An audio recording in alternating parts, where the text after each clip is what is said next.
மக்களை பிளவுபடுத்தும் வகையில் பேசிய பிரதமர் மோடியை தேர்தல் ஆணையம் தகுதி நீக்கம் செய்ய வேண்டும் என்று மனிதநேய மக்கள் கட்சி மாநில தலைவர் ஜவஹருல்லா தெரிவித்துள்ளார். தஞ்சாவூர் மாவட்டம் கும்பகோணத்தில் செய்தியாளர்களை சந்தித்த அவர், மூன்றாம் தர பேச்சாளர்களைப் போல பிரதமர் பேசியிருப்பது இந்திய நாட்டையே வெட்கி தழைகுனிய வைத்துள்ளது என்று கூறினார்.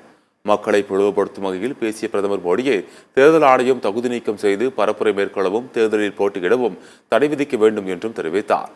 தேர்தல் ஆணையம் மறுபரிசீலனை செய்து சட்டமன்ற உறுப்பினர் அலுவலகங்களை திறக்க அனுமதி அளிக்க வேண்டும் எனவும் ஜவஹருல்லா கேட்டுக்கொண்டார். பிரதமர் நரேந்திர மோடி அவர்கள் ராஜஸ்தானிலும் அதை தொடர்ந்து பல்வேறு மாநிலங்களிலும் வெறுப்பு பரப்புரைகளை ஒரு குறிப்பிட்ட மதத்தினருக்கு எதிரான பரப்புரைகளை செய்து வருகிறார்.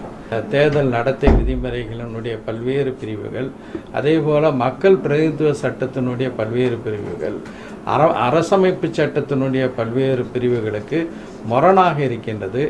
இது போன்ற வெறுப்பு பரப்புரையை மக்களை பிளவுபடுத்தக்கூடிய ஒன்றை ஒரு முக்கிய பொறுப்பில் இருக்கக்கூடிய பிரதமர் பேசியிருப்பது உலகளாவிய அளவில் இந்தியாவுக்கு தலைக்குனிவை ஏற்படுத்தியிருக்கிறது.